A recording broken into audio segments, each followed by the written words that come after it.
this now.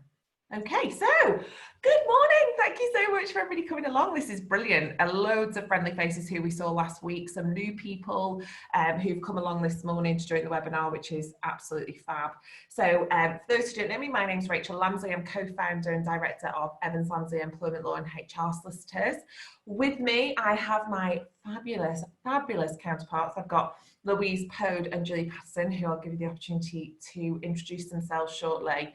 So we started this webinar series, as I say, last week, but the idea behind it was that I realised at Evans Lamsley that a lot of the clients that I was working with, yes, they needed employment law and HR support with everything that's going on right now, obviously, but actually there's so much more support that's available, and I work with such fantastic experts in so many different fields. It just seemed like such a great opportunity for me to bring those people together and share with the people I work with, the people that they work with, the sort of information that we think could help you during this COVID-19 crisis and beyond, really, because everything we're talking about is the opportunity for us to take the learnings forward and apply them. So this week we are talking about how to manage stress and pressure, both personally and for your teams as well, because how you are impacted isn't necessarily the same as how your team are going to be impacted.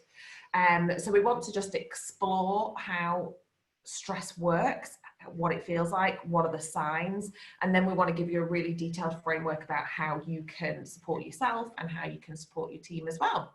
So we'll be having a look at the stress bucket, which is a concept I'd never heard of until I went along to one of Julie's courses, and believe me, it's a brilliant concept when you really think about it. The concept of resilience, building a bit of self-awareness, and then how to actually manage that stress. So I think it's really important. So without further ado, over to Louise first to introduce yourself. Don't forget to unmute. Oh, hang on. I've unmuted you. Oh, there. Hi, everybody. Really pleased to see you all today. And thank you for joining us. So my name's Louise Pode and I'm from Probility, and I'm an executive coach. I'm a strengths coach practitioner and an NLP master practitioner. So I specialise in the positive psychology and resilience coaching. So my area of coaching is in managing the stress and developing that resilience in your businesses so you can create that positive culture to optimise the performance of your staff and reduce the impact of mental health. And this is really topical at the moment, given the challenges ahead as businesses are redefining themselves and their employees are engaging with their new working environment. So really looking forward to our interesting discussions this morning. So lovely to see you all. Thank you. Thanks, Louise. Over to Julie. Hello, everybody. I'm Julie Patterson from Wellbeing for Performance. Great to be here this morning. I'm a health and wellbeing practitioner, and my background's in public health and nursing. I'm a practicing occupational health specialist and mental health first aid instructor. So I deliver training into a diverse range of organisations and offer health and wellbeing support to empower leaders within businesses to build happy and productive workforces and a workplace structure that really stimulates well-being. So really looking forward to this conversation today with you all. Great, thank you. So like we said, last time we discussed that sort of importance of being self-aware, reflecting on where you and your team are at the moment.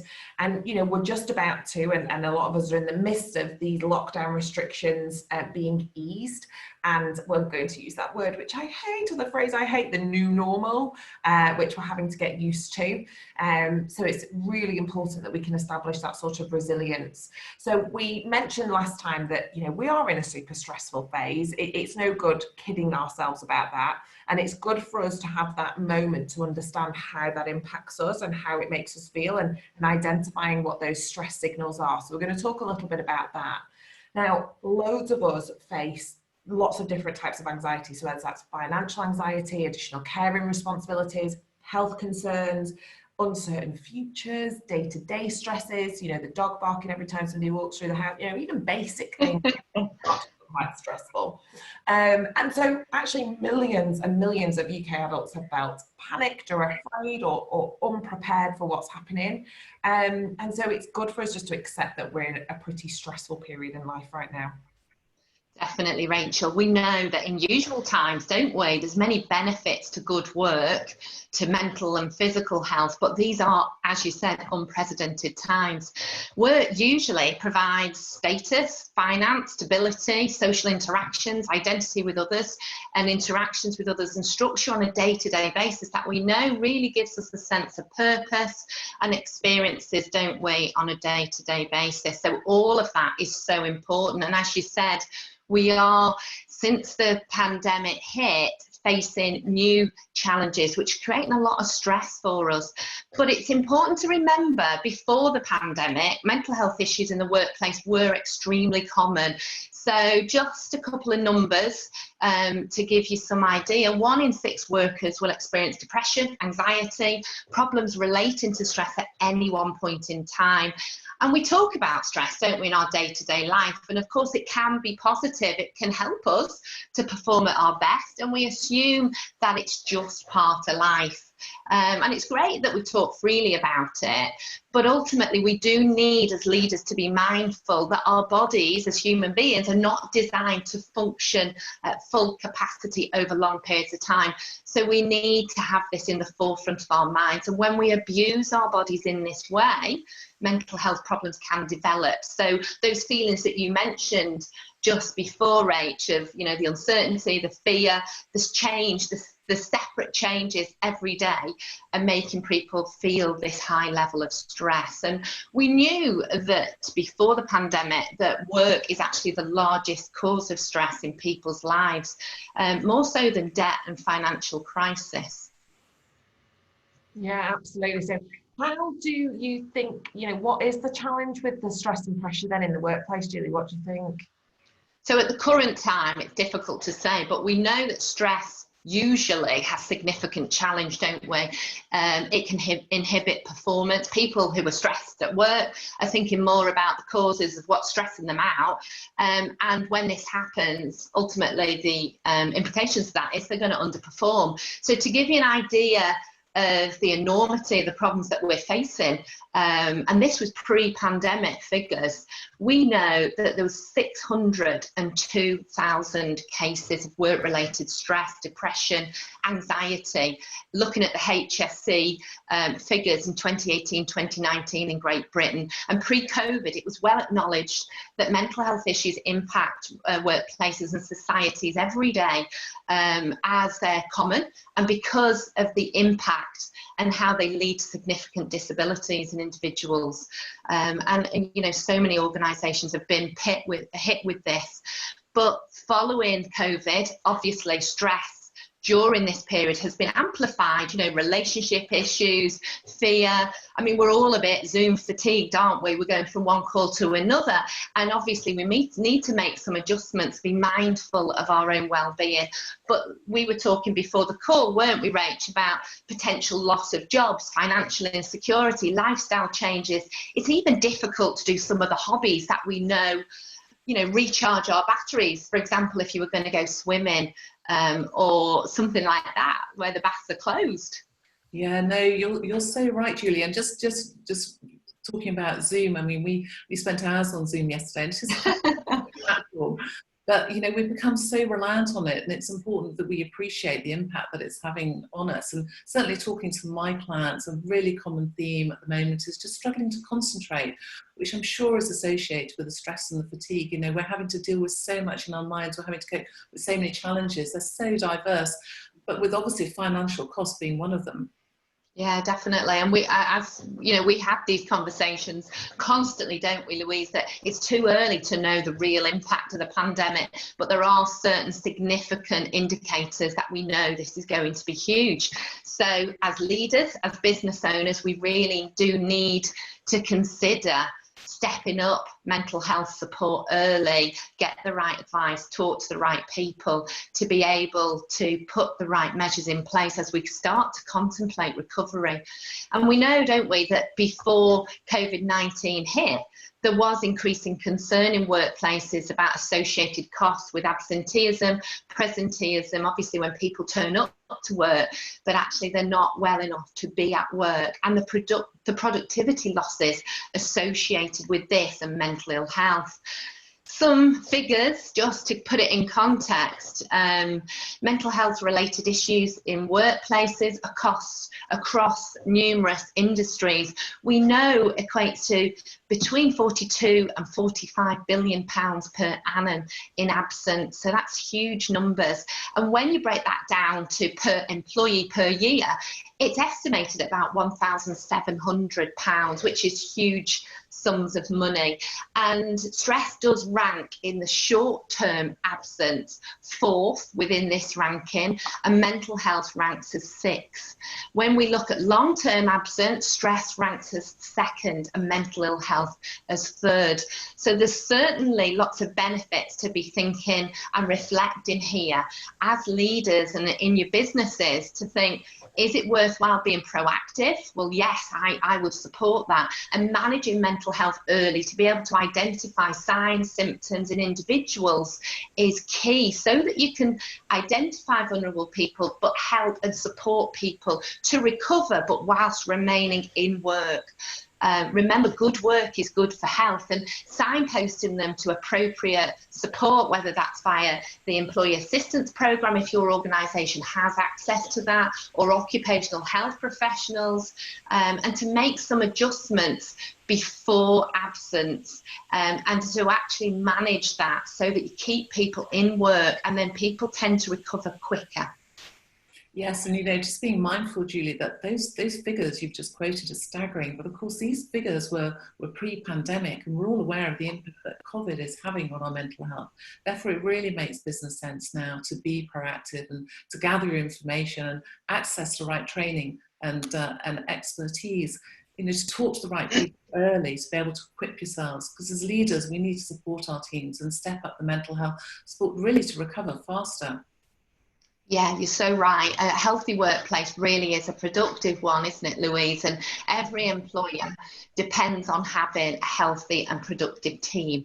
So staff, we know, the evidence says those people who feel valued and supported are far more likely to deliver the best outcomes for your businesses, and managers need to feel that they've got those different skills and strategies to be able to manage staff in that new norm, Rach, that we're all getting used to, that term, when perhaps the existing skills aren't being that effective. So we need a different toolkit, some new strategies, and the new normal does look very different, doesn't it, for so many businesses. Some will have an increased number of remote workers, keeping in touch with them, and also ongoing contact with furloughed staff is really important. As owners, you'll be thinking about reopening office buildings. I was talking to a health and safety expert last night who was saying, considering that offices have been shut up for 8 weeks, we're going to have to think about the air conditioning, we're going to have to think about other health challenges, and to make sure that the buildings and the offices and everything's in place before we bring people in, of course.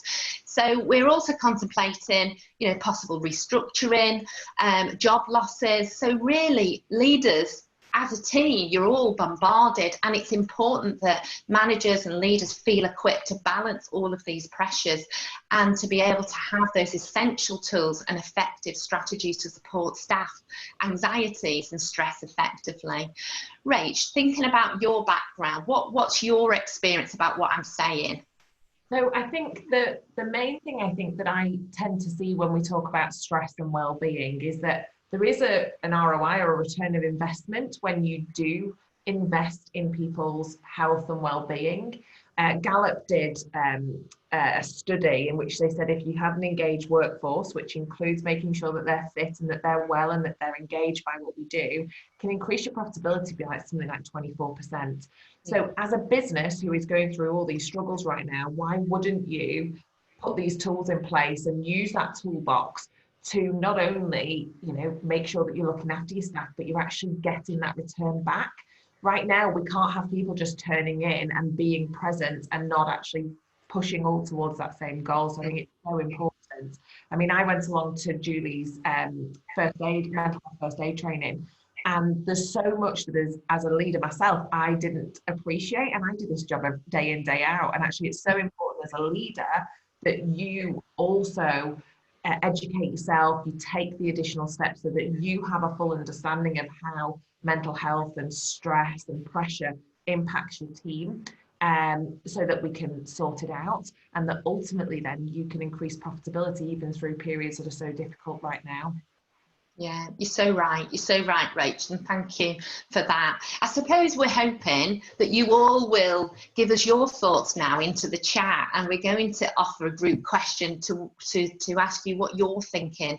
So if you think about where you're at the moment, and what thoughts, what phrases best describe your main challenges as you start to plan for the post-pandemic? What are the things that you are finding most stressful at the moment when you think about your causes of stress, where we're at the current time? And lots of people are telling me at the moment that that could change daily. But if you could put that into the chat, Rachel, have a look at some common themes and come back to us in a moment. And whilst you're doing that, I would like to share with you as leaders a couple of documents that came to my mind, thinking with my occupational health hat on, that it would be really great if you looked up the Health and Safety Executive Documents, the management standards, which covers the main causes of stress at work. If you're familiar with that already, that's great.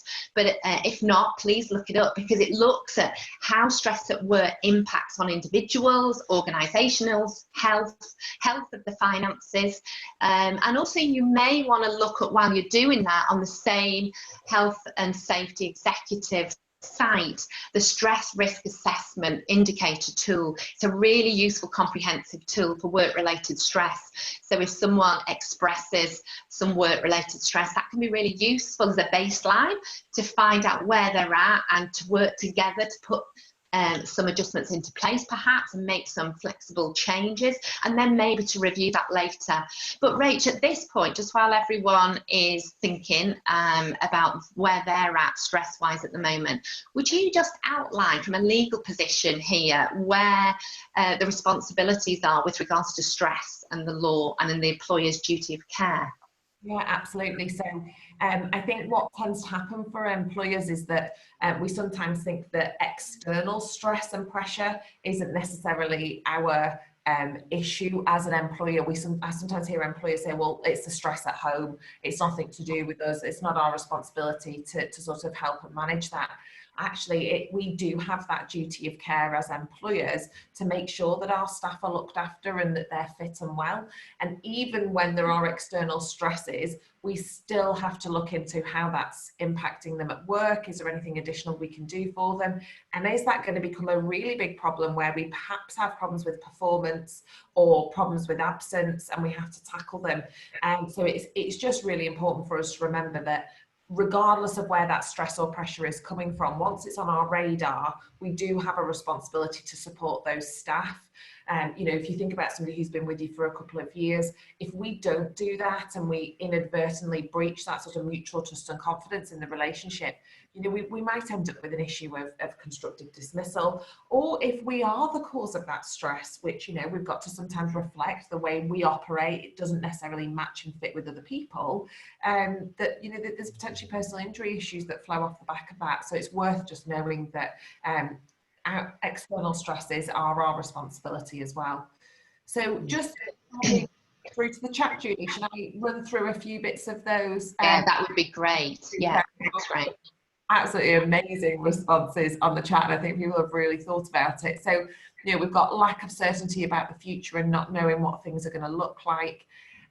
Worried about being able to concentrate long enough to plan my future business in the new normal, and this impacts on my ability to actually do the work I have now. So that concentration is absolutely key. So basically that lack of concentration due to so many unknowns.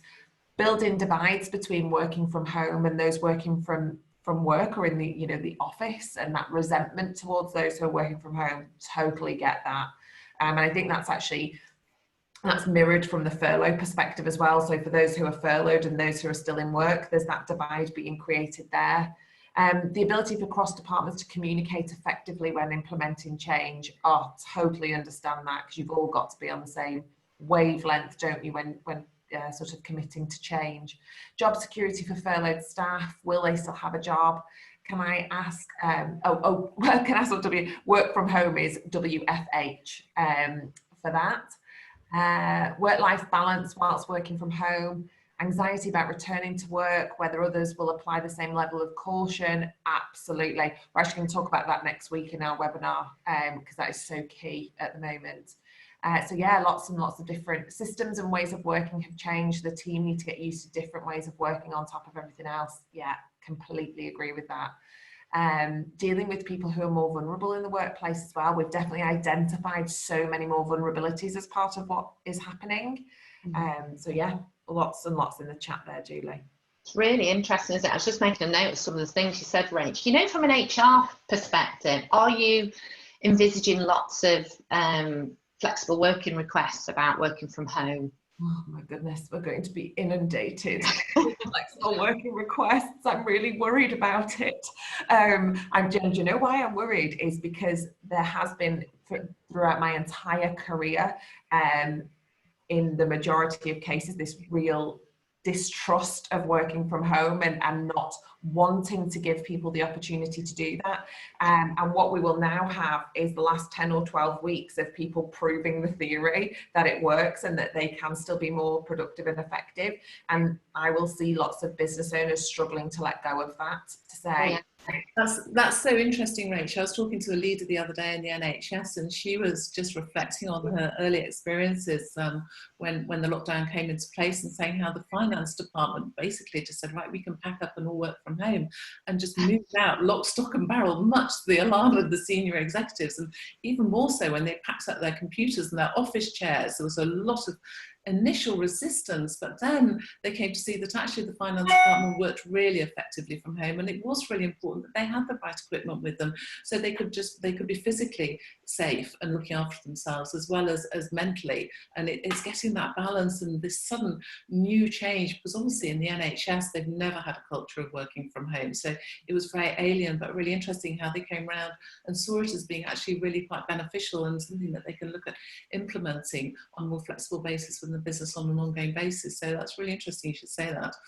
It is, and as you're talking, ladies, I'm thinking, you know, from some of the conversations I've been having with leaders in the legal occupational group, you know, some leaders, there's difference of opinions. So some leaders are saying, God, people are so productive. We've proved that it can work working from home, which is great. But in actual fact, and, you know, some leaders are saying, let's close all our offices. And other leaders in the same organisation are saying, no, hang on, I've hated it. Yeah, we've worked it, we've made it work, but I don't think it's good for my well-being. And I've had conversations where people are really struggling. So I suppose as leaders, it's having that helicopter view, isn't it? And seeing what the options are. Would it work for the business? Would it work for individuals? Because some people really thrive, especially those people with mental health illness and conditions, and managing that. They need the structure, don't they? They need the interactions, and being at home doesn't work for everyone, does it? So that's really useful, thinking about all those different stresses. So thank you for putting that info into the chat. So on the basis of what we've just discussed, I suppose the key messages at this stage is that it makes business sense to invest in mental health proactively rather than being reactive and waiting for problems to occur. And it's a lot more cost effective to get training, get support early, equip the key people, the leaders, the managers, with strategies and tools rather than being hit by costs, grievances, unplanned support costs further down the line. So we're going to chat through now shortly, I should say, how we're going to do that. But I suppose now I'd really like to share with you the stress container models. And some of you may have heard of this already, but let's chat through it, because the model, Rach is going to put this slide up, and the model is quite a simple model, but it describes why some people who experience stress develop mental health issues and others do not. So we all have a full capacity, every single one of us. It doesn't matter how resilient we are, we have a full capacity to deal with stress, and the level of the person's vulnerability is represented by the size of that stress container. into which, of course, everyday stress is flowing. You know, the examples such as relationship, you know, quarrels, anxiety, poor sleep, you know, lots of different work problems, high workload, just dealing with change. This is the normal stuff on a day-to-day basis. And of course, we can't stop that, can we? As we said before, some stress is beneficial. It's part of life. So those who have low vulnerabilities can have actually higher levels of stress, contain high levels of stress before it impacts on their mental health. So they may have a really big, large container, and that's what we're all striving for, of course. But people who may have high levels of vulnerability to stress, so if people are moving house, if they're going through divorce, if they've experienced grief, relationship issues, if they've just lived through a pandemic, this can mean that individuals have a smaller container on a short-term basis, and that capacity literally shrinks, which obviously means it's more likely to overflow and they're at risk of developing mental health problems sooner. So the idea of the stress container is that, as you can see from the picture, there's a normal half-full level that we're all trying to keep our stress levels manageable at, and making sure that the stress can escape somehow is really important, either through like an imaginary tap, so you're letting that stress out, or by opening those holes that you can see in the slide there to let the stress out. So the good coping strategies, such as talking, getting a good night's sleep, exercise, releasing those happy hormones and feelings, you know, slowing down, just having time to relax, mindfulness, whatever it is that works for you, they all increase the capacity of the stress container. They recharge your batteries and therefore lower the level of stress within that container. It's really interesting though, because some people think they've got loads of really good strategies, and lots of organisations I visit will often say to me, oh, we have a bit of banter, you know, is it wine o'clock yet? Or, you know, we're drinking every day with the sun out. And problems can occur when we either choose the wrong strategies or we stop doing the things that make us happy or that are actually good for us. And you'll probably identify with this. You know, I personally, when it's been busy over recent weeks, there's days when I haven't really got out and done enough exercise, haven't really moved away from a computer. But for some people, maybe if they, you know, swim every week, every day, you know, and baths have been closed, as we said earlier, you know, that's going to impact on their stress container and their capacity to manage their stress effectively. Yeah, you know, you're so right, Julie, and having those good strategies is really important. But I think similarly, it's also being aware that some of the strategies that people are using can be unhelpful to cope with their stress, you know, such as drinking alcohol, using drugs, bottling up your emotions, overworking, you become hyperactive. And what becomes a quick fix can soon turn into a habit, and that's when it starts to really magnify the problem. So it's getting that balance there, isn't it? Definitely. And when that happens, individuals are more likely to feel like we're overflowing, we're overwhelmed, and their containers literally overflow with more damaging stress, more harmful stress. And our bodies are usually giving us signals at this time, and they're asking us to self-care. But what do? Because we're all so busy with our wish list of what we have to do, we often ignore those signs or we miss them. And that's why it's important that we learn those skills and make sure that we don't increase our chance of developing mental illness such as anxiety and depression when our containers are overflowing. Yes, you know, and I was talking to a leader the other day, and he referred to it not as a bucket, but he talked about his bath feeling like it was on constant overflow, and the flooding was creating so many other problems in his life, and he was finding that he was really struggling to find ways to manage his stress levels to contain that water. And it was, you know, interesting enough, he related the tap, which we referred to as being the uncertainty of which he had no control, and he felt that was just pouring into his bath so much uncertainty, and yet he was desperately struggling to find ways of managing it. But yeah, it's interesting, isn't it? Yeah. And it doesn't really matter whatever container, a bath, a bucket, a jug. What we're striving for is to have the greatest capacity to deal with the stress, because, you know, we need it to be about half full. So we've got some reserve for when the unexpected happens. Actually, evidence says that most of us are quite close to the top, which is why when the pandemic hit, that is going to impact on all aspects of our well-being. And obviously leaders and managers need to be mindful of that. So we experience high levels of stress. It's important to look out for those signals. It's important to tune in to our bodies as they call for self-compassion. I know when I'm overwhelmed, if I'm being totally honest, I become quite tearful. And those people that know me know that, one, I talk for England, I'm passionate about what I do, and I'm a very positive person. So when that happens, that is my sign, when I can feel myself starting to be more sensitive or to well up and be emotional, to actually take some time and stop and think, right, what do I love doing? And it's usually, to be honest, the simple things of, you know, spending some time with my boys and going for a walk or being close to nature. They're the things that recharge me. Louise, Rach, what would you say your stress signatures are? What are your signs that your body gives to you both? And when you're feeling overwhelmed, and also how do you deal with that? Are you happy to share, Louise, first? Yeah, no, and that's interesting because I noticed how I became really busy. It was hard to stop. I felt like I was almost becoming hyperactive. I am actually quite a doer anyway, but I was on overdrive, and it was just, I was getting really, really tired. And, you know, for me, thankfully, you know, we live up in the northwest. We've had great weather here, and I could just get out on my bike, and that was the big de-stressor for me. Just being able to focus on the wonderful smells of honeysuckle in the hedgerows, just seeing the lambs in the field, taking in lots of fresh air was a real calmer for me, just taking an hour. And even, you know, last night we were talking, so we were on Zoom a lot yesterday between us, a lot, way too much probably. But I just, you know, I went out on my bike for an hour last night, and it was just like, lovely, right, I'm back to where I need to be. That was really good, really cathartic. So yes, it's interesting, isn't it, how we demonstrate our anxiety and our stress in different ways, and we deal with it in different ways as well. What about you, Rach? I don't think I'm as together as you two, so I'm still working out how I de-stress, but mine is a physical response to stress, so I end up getting, no word of a lie, a pain in my neck and my shoulder.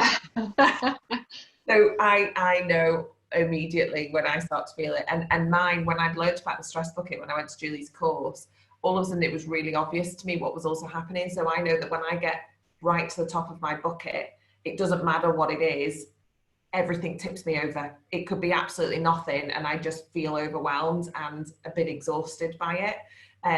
The one thing that I love, the beach. The beach fills me with joy, and I can't go to the beach right now. But yeah, I don't have it together yet. It's something I need to really work out, is what are my plugs that I can undo to make myself feel better. That's really interesting, Rach, that you say that, because temporarily the beach has been removed for you in Wales. But it's important that people think about having 3 to 5 strategies, so that for some reason, if they break the leg and exercise is their thing, they've got something else to fall back on, which is what you're saying, really, isn't it? Mm-hmm. Absolutely. So I don't know if we ask the audience what your sort of stresses are, and how you combat them, because actually, do you know what, sharing that way, and me hearing what others are doing, I could probably pinch some.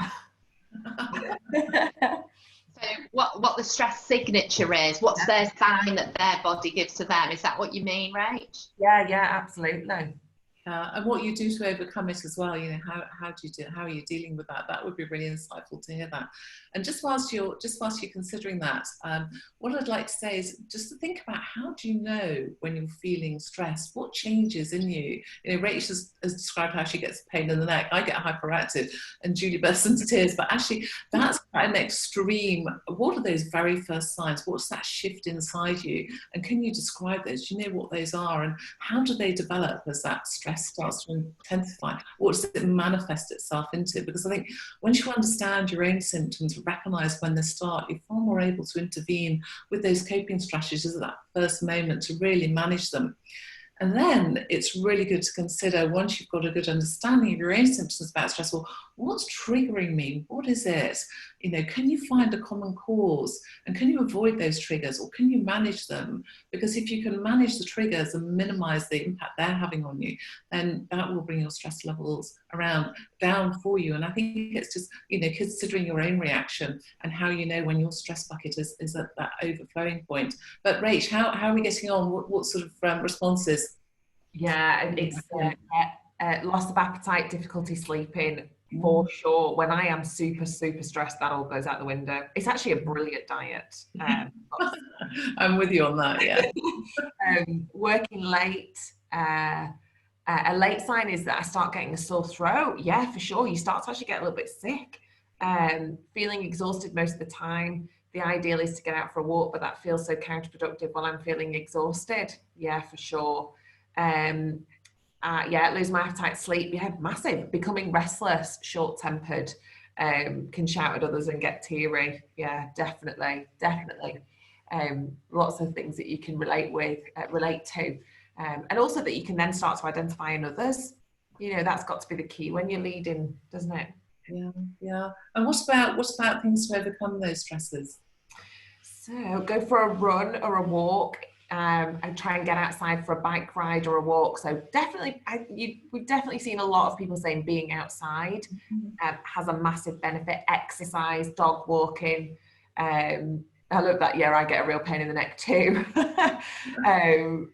So yeah, I think it's getting outside. I think we all have jobs where we end up having to sit in, and we're hemmed in, and so that being outside seems to be super popular. Walk in the nature, fresh air, woods, being outside. Yeah. Oh, that's, you know, it's really interesting because actually calming our physiology down when we're stressed is really important. You know, taking that deep, you know, by exercising, we're automatically taking deep breaths. We tend to do that, you know, diaphragmatic breathing, which is really good, well known for just calming the body down, changing that state. Changing the focus is a really important way of managing that stress mindset. So you change your focus away from what's going on immediately around you and displacing it, you know, being out in the countryside, just taking in the lovely sunshine and the smells and the views really makes a difference. But it's really interesting to see how we all do react differently. And I think this is important to recognise when you're supporting your staff as well, that their symptoms will vary from person to person and they manifest themselves in many different ways. You know, some people may display their signs of chronic stress and early mental health problems, and so it's really important to look out for the different signs and symptoms. You have those psychological signs: irritability, lack of confidence, low self-esteem, being emotionally upset, as Julie was saying, perhaps being aggressive, overanalyzing, difficulty remembering things, so that again, concentration, memory. And then those physical signs, you say the pain in the neck, you know, my background as a physio, very mindful that that tension is related so quickly into the body, particularly into the upper body. So having constant tiredness, sickness, absence, you know, the tummy problems, you say loss of appetite, feeling sick, difficulty sleeping, losing weight, putting weight on, you know, eating forever, chocolate, a great de-stressor until you find you can't fit into any of your clothes again, and then that's another stressor.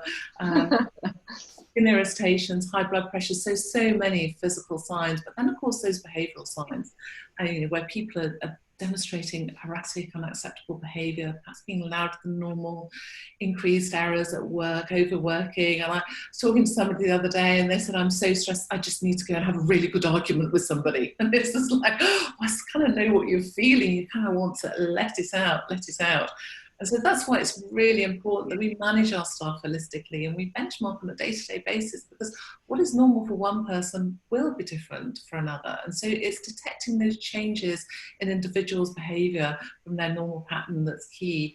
So I'm sure, you know, we've all noticed, and Julie mentioned this earlier, that it's often the small stresses that will tip our balance, that, you know, we're dealing with all these major events, you know, in our personal lives, within our businesses, but just a small misplaced comment or somebody behaving towards you in a really abstract way can just create such a powerful reaction.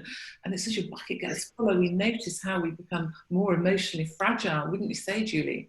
Definitely. There's so much quality discussion here. We could talk for days as girls, couldn't we? And I think the key message, Louise, is that learning about the stress container, being mindful of it, having it on your radar as a leader, and recognizing the importance of self-awareness in yourself and then in others that you're coming into contact with, can be a real game changer, can't it? And being mindful of the good coping strategies to manage our stress and factoring these things in to our day-to-day life is really important. And also, teaching and encouraging other people to do the same.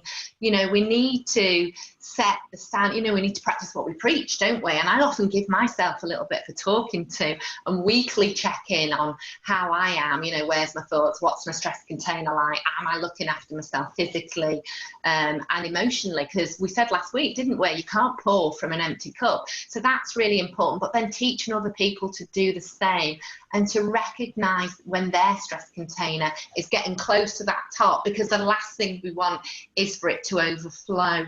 So it's really important to recognise how a person feels, how an individual may display that. And the beauty in your teams and your organisations is that you probably know people quite well, and that's a real advantage for then recognising any change in those behaviours. So checking in on people, working remotely, including those people obviously on furlough, and it's crucial to identify early the workplace issues, because that's really the golden message here. It's identifying the problems early before people feel overwhelmed, and the whole stress container language can be a really proactive tool. I'm going to hand over now to Louise, who's going to talk through and say a little bit more about managing stress in yourself and your business. Yes, because I think this is a rich seam of information, and that's great to have a good understanding of our own mental health and how we can support others. But then it's another, how do we translate this into our businesses? As I say, as business leaders, our focus needs to be on creating that open and supportive culture, so employees feel comfortable talking about their anxieties, that they can show some vulnerability at work, they can bring the whole self to the work. That will really help them to keep that water level well below the top of the bucket. And we know that companies with a positive culture perform the best. Their employees enjoy their work. They will go that extra mile for the business. They feel invested in and valued. And I was talking to a leader only this week who said she really wasn't enjoying her job and was thinking about leaving because their new chief exec had a very authoritarian style. And that really went against how she operated, very different values to her. But she loved her team. They worked really well together. They provided mutual support. They were keen to develop their own skills and the overall team skill set to achieve their goals. And she really loved that. And she said it related to, for her, it was so important, particularly at the moment when life was so stressful, to have that around her in the workplace and to be part of a supportive team. And I think it's really interesting because we've all worked in our careers in many different companies and experienced those different cultures in those companies.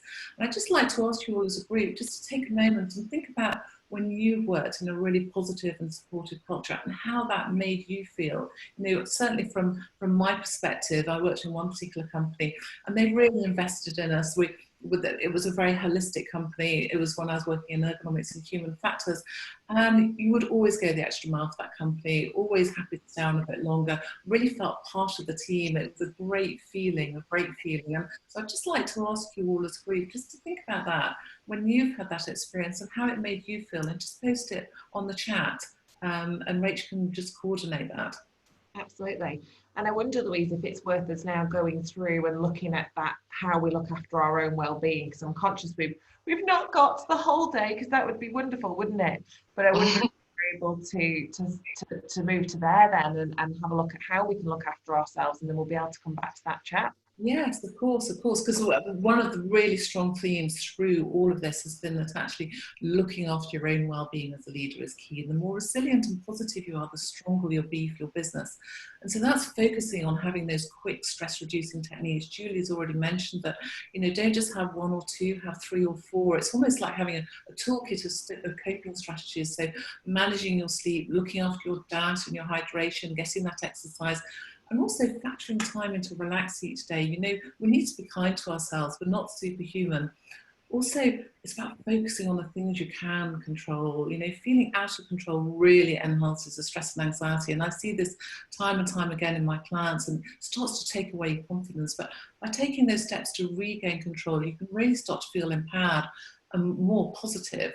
And then it's about establishing that routine, because all our routines have been completely turned upside down. And it's creating that new routine in your new working environment, having that structure to really enable you to achieve and create that great sense of purpose and direction. And then the final thing I'd say about well-being is goals. Goals really give you focus. Setting your goals, they motivate and they create a really clear direction. And I've just been working with a business owner who couldn't work out the direction to take his business. And he was finding it was just ebbing and flowing as he was on a day-to-day basis. But by working with him and helping to create those powerful goals which were aligned to his values and what was really important to him, he developed a true sense of purpose and could focus on his energies, his skills and behaviours towards achieving those goals. And so just going on from that, you know, as when you're looking after your own mental health, it's then how can you create that positive culture? So it's really important we lead from the top and by example to develop a culture that can create an environment for you and your teams to thrive in. We don't want to just survive at the moment, we need to be thriving. And developing that strength and resilience in yourself and the team so you can optimise the health and well-being through developing and sustaining positive mindset. And mindset is really key. So resilience training and coaching to build a positive culture, enable your teams to manage that change and overcome the challenges in this new normal environment. Because what I would say as a coach, it's not the challenges that define you, but how you overcome them. And now more than ever, we need those resilient teams in our businesses as we cope with so much uncertainty and change.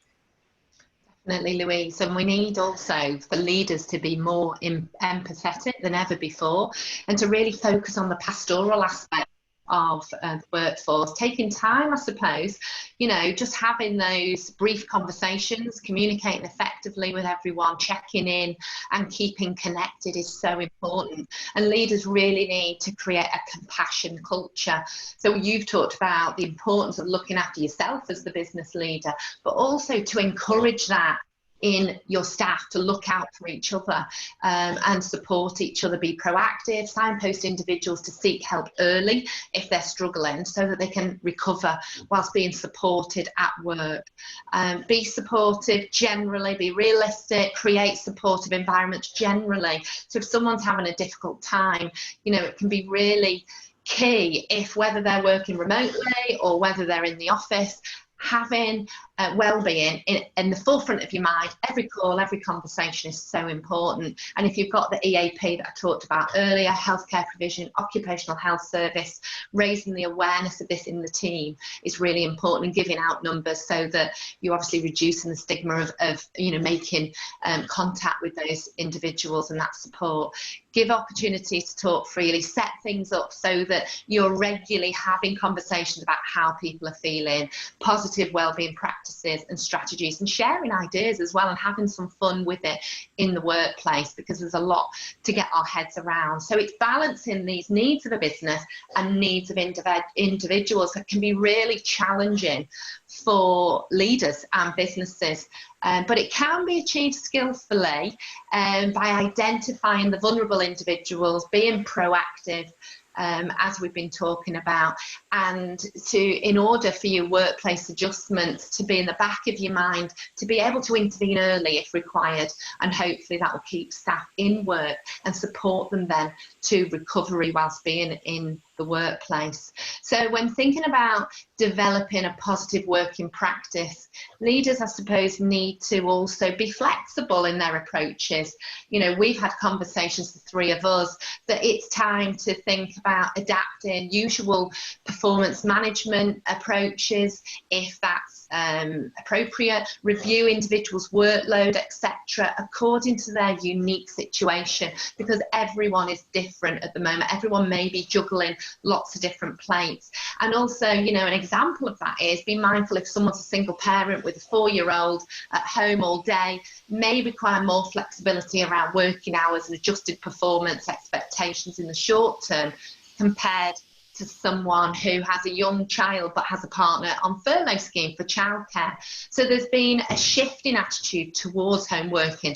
It's shown that it can work, and there's a greater expectation and acceptance now that it has many benefits. So appreciating individual situations is key, and to focus on outcomes rather than it's no longer being about time served.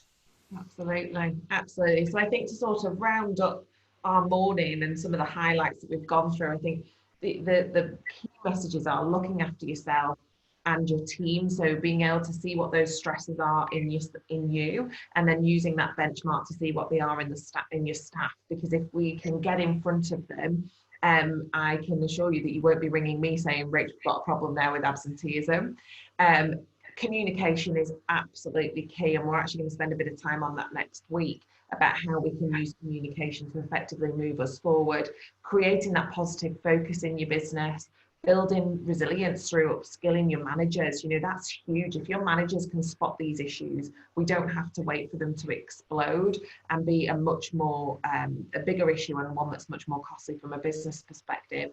Having that empathy, understanding that support is absolutely key, investing in quality expertise and creating a culture then that's quite open and engaging, where people can speak up and we're able to, you know, get in front of the problems, I think is absolutely vital. So we're starting to get to the end of today. Thank you so much for coming along. I think you know, the point and the purpose of these webinars is for us to be able to share the expertise of Louise and Julie, so that we're able to actually go away and put things into practice. Our next webinar next week is actually going to be managing the return to work, and I can tell you it's going to be great.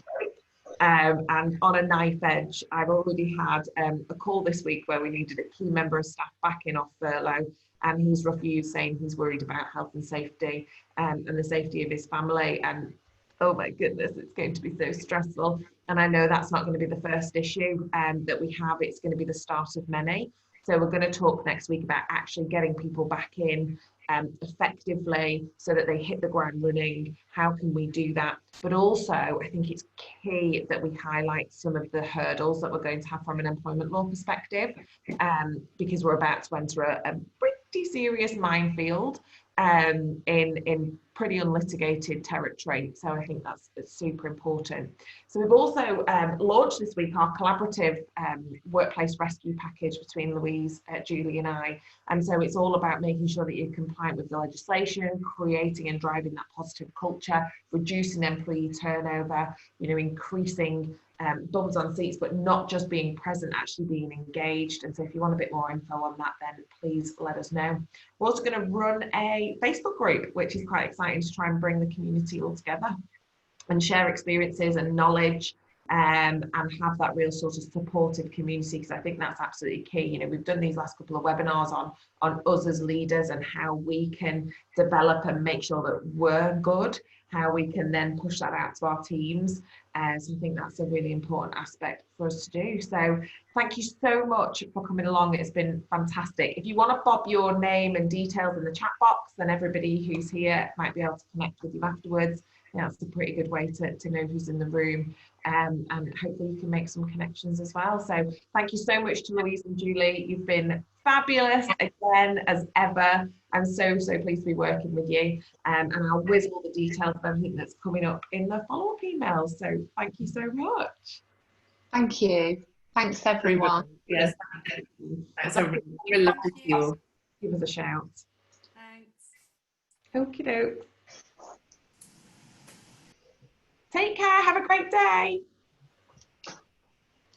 Bye. Bye.